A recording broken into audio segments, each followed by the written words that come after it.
Nigerian military, a season of openness and probity by Uche Madu. Editor's note: in this piece, Uche Madu, from Leadership Institute in Badagary Lagos, has said that the Nigerian military under the President Muhammadu Buhari-led administration has done well. Madu, in the spirit of the Democracy Day celebration, said the Chief of Defense Staff Gabriel Isaacan is a professional soldier who has earned the veneration of Nigerians. My brain has got cracking again. All things being equal, I should be a happy Nigerian because my country, Nigeria, is in a joyous mood, celebrating about 18 years of unobstructed democracy. It is the longest period ever in our beleaguered political history, as a nation, since independence in 1960, that civilians would hold democratic power uninterrupted for this long. Many things are wrong with my country. I mean, so many issues in our public life aren't just the normal, but the absurd. Like other patriotic Nigerians, I feared for my country. I constantly besieged God Almighty in prayers to free us from this internal abuse anchored by our own masters and show us the way to prosperity as a nation and a people. At last, God answered, not just my prayers, but that of millions of Nigerians, when in 2015, by divine providence He allowed Nigerians take their destiny into their hands, by unanimously voting change, as encapsulated by the 2015 APC candidature of Gen. Muhammadu Buhari, who is now, by His grace, the civilian president of Nigeria. I wish to remind Nigerians that the most cardinal PowerPoint of President Buhari's penetrative electioneering campaigns was the vow to stamp out the endemic corruption and impunity deeply entrenched in Nigeria. His explanation that he would replace it with transparency, accountability and probity in public governance gladdened my heart infinitely. Of course, every Nigerian knows, more than anything else, that these twin evils are responsible for the degenerative status of Nigeria. The seemingly endorsed illegal feasting on the people's commonwealth with impunity affected every segment of the Nigerian state.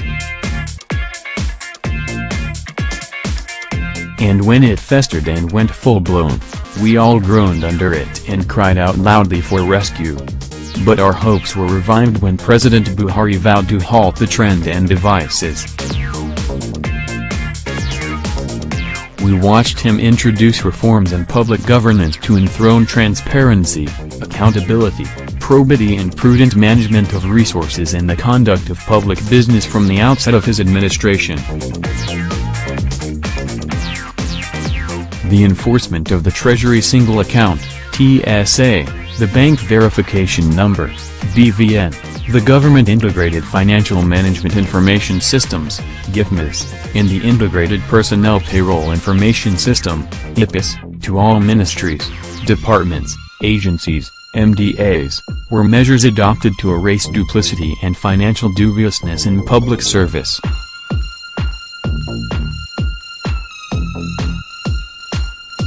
Of course, every Nigerian knows, more than anything else, that these twin evils are responsible for the degenerative status of Nigeria. But as usual with us, as Nigerians, we resisted it, rather than comply.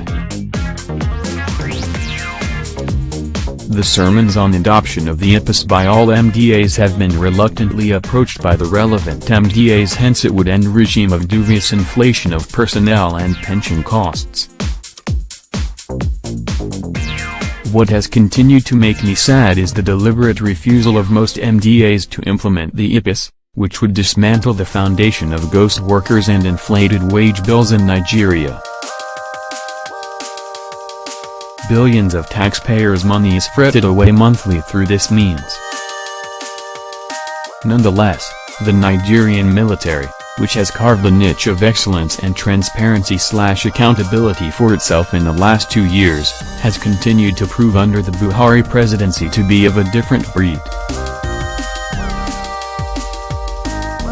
With insurgency degraded and defeated, the now professionally inclined soldiers, who are disciplined, transparent, accountable to civil authorities and above, noted for their penchant of excellent delivery on all assignments, has kick-started the process of implementing the IPIS, without prodding from many quarters.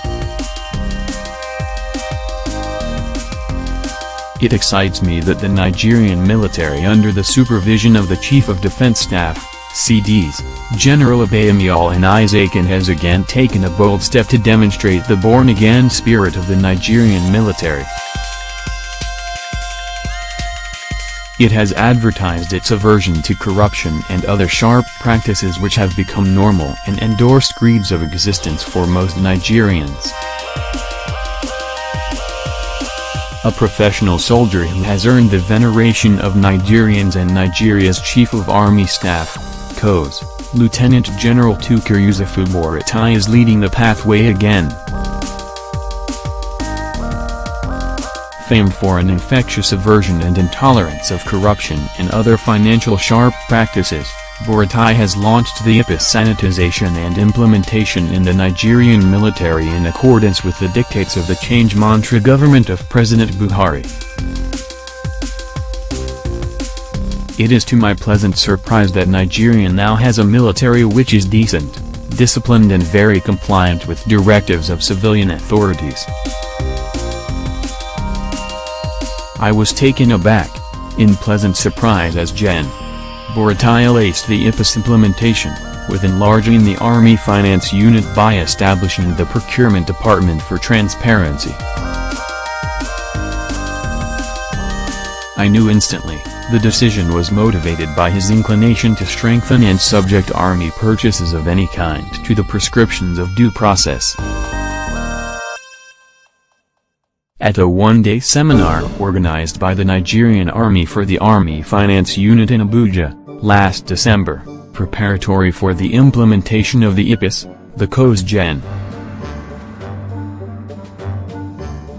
Buratai divulged that he had already directed that instant steps be taken to ensure the full migration of the Nigerian Army into the IPIS. The seminar was therefore a way of technically preparing and arming officers of the Army Finance Unit with the requisite technical knowledge to perfectly deliver on the exercise, which has started in 2017. What appeases my mind the more about the birthing of IPIS in the Nigerian military is the grandeur manner Buratai has envisaged in migrating the Nigerian Army personnel to the IPIS. The seminar he organized as a precursor to the Army's eventual migration to IPPS threw up unique features that would certainly marvel the originators of the idea when it is effected. During the seminar, Army accounts officers were exposed to the rudiments of how to effect a perfect system of IPIS. Some of the technical disclosures to participants opened new vistas of knowledge on the whole concept of IPIS, as would be adopted by the Nigerian Army. I believe it is premature to disclose the floating details, but participants in the seminar left at the close of the session with wonderfully enriching ideas and knowledge. The same seminar has been replicated for other arms of the Nigerian military. As a consistently caring leader, who has charmed my heart, Gen. Buratai was concerned that if improperly handled, the implementation of the IPIS by the Nigerian Army will present new challenges for the payment of troops' salaries and allowances. Therefore, I denoted the essence of the seminar as pinned on the understanding that once salaries and allowances of troops in the battlefield is delayed, as peculiar with Nigerian institutions switching over to a new system, the morale of troops fighting the counterinsurgency war in the Northeast and other terrorist acts across the country would be dampened.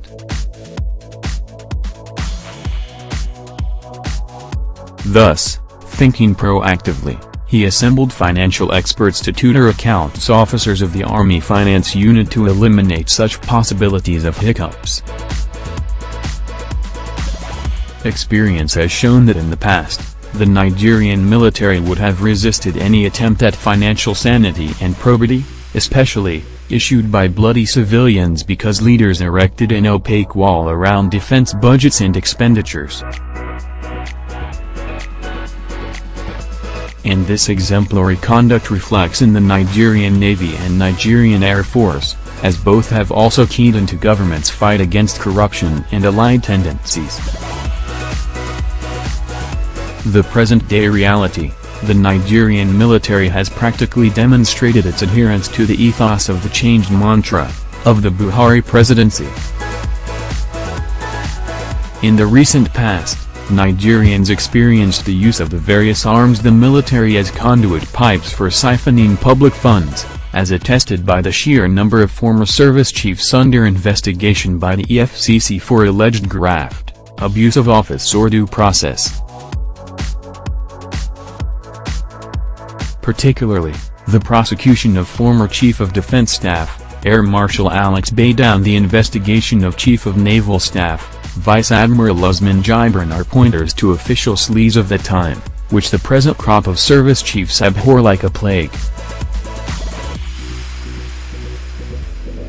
This new spirit, as exemplified by the Nigerian military, should not only be applauded, but be encouraged by all Nigerians who are sincerely committed to the change ideology of the APC government. I dare say, the present disposition of the Nigerian military about financial propriety and anti-corruption posture is worthy of emulation and should spiral into other sectors of the country. Those who are privileged to hold subordinate leadership positions in the Buhari administration, who are sincere believers and true covers into the renaissance process of Nigeria as spearheaded by President Buhari, the example of the Nigerian military beckons on them to act in same spirit. In all sincerity, Nigerians should consider it is ironically shameful that the Nigerian military are leading the other segments of leadership in decent and acceptable conduct of public business.